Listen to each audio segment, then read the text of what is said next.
A creator forwarded me a brand email recently. It was a collab offer, $800 for one post and 3 stories. And she was about to accept. But about 20 minutes later, that deal became more than $2,000. And 3 weeks later, it became more than $3,000 because she finally structured her offer correctly. Let me explain. I'm Amber. I build operational systems for creators. And before this, I was on the other side, on the marketing side, directing marketing teams and allocating budget. I know how brands think about this. I'm deliberately building this channel quick and dirty. No polish, no studios, just me and the playbooks that I used inside of companies. Okay, let's talk about the line that changed everything. Here's the original offer, $800 for a post and stories. Fine. But this is the line that I really focused on. We'd love to amplify this across our paid channels. That one line changed everything about the economics of this deal. When I was running marketing teams, paid amplification did not come out of the content creation budget. It came from a different paid media budget. And while it maybe was part of the same overall campaign, it was a completely separate line item in the campaign budget. Because if your content becomes an ad, it's no longer just content creation. It's now media inventory. And here's the important part. It does not matter how a brand approached you. If you approached a brand, if this deal came through a content creator marketplace, it doesn't really matter how you got in touch with the brand and started engaging with them. For their marketing teams, their budgets are still separate. And why do creators miss this? This is not a confidence problem. This really is an operational problem or a positioning problem. Creators don't have access to a company's P&L or their marketing budgets because why would they? That would not be normal. They also don't understand media allocation, and they don't understand how the usage is being budgeted. When I was running marketing departments and even companies, I explicitly told my marketing team and my marketers to get the most out of creator content, to maximize usage, and to stretch rights where possible. So this was not malicious. This was just a view towards budget optimization. So if a creator doesn't proactively and explicitly separate out licensing from production, marketing teams will very happily take that win. It's just how budgeting works. So let's address some of the fears. For our creator, her first reaction was, I don't want to seem difficult, which makes sense. I understand that as a fear, but let's get into it.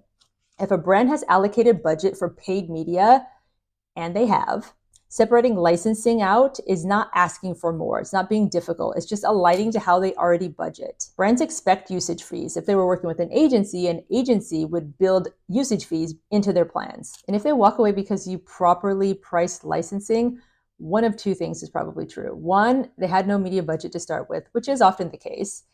And two, they were hoping that you didn't really know better. Either way, that's data.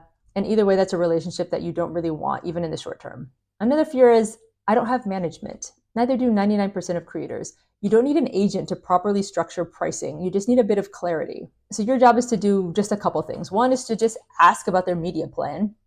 2 is to quote production separately from usage, so just always do that. And 3 is to offer options, because that's always helpful. What if they ghost me?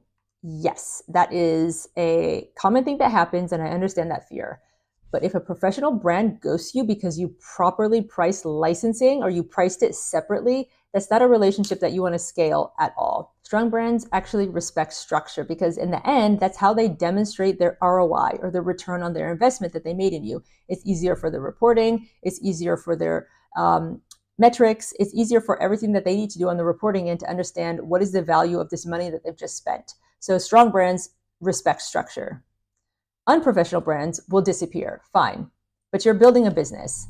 Another fear is that marketplaces set the pricing or set the rate. This one is really important to understand. Even inside marketplaces, brands still plan media separately. Marketplaces facilitate matching brands and creators. Yes, that's what they do. And they also simplify transactions. Yes, this is also what they do.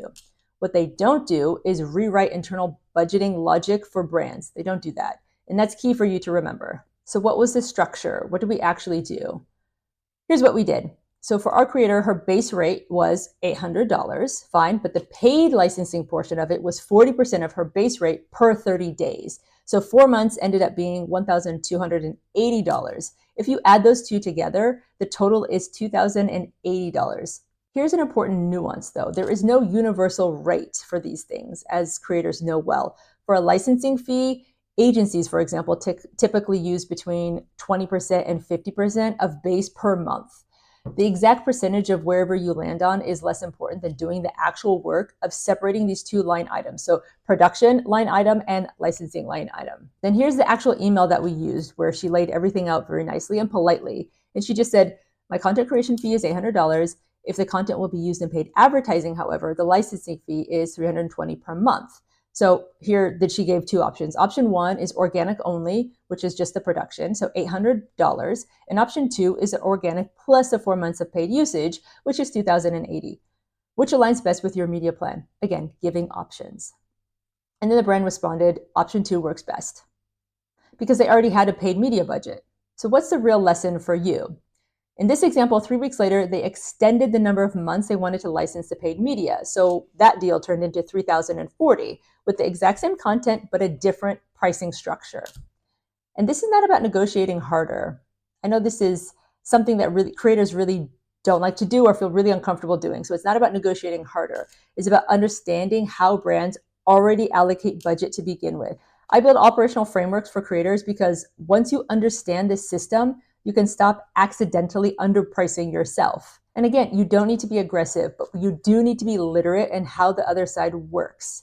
I've sat in those meetings, I've allocated that budget, and I know what gets approved. So what do you do next? So you systematically ask, what's your media plan for this content?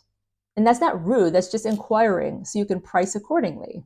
Separating production from licensing always. You just do this systematically from here on out. And then you offer options. So you can go up or down on the percentage of the base fee for licensing or even the base fee itself, for example. But you give production only and then production plus licensing rates. So everyone feels like they're getting what they need. This is really helpful when you're going back and forth and everyone's trying to figure out what they need for their particular goals and objectives. But remember this, if you're running ads and you're not charging usage, you're subsidizing the brand's customer acquisition cost.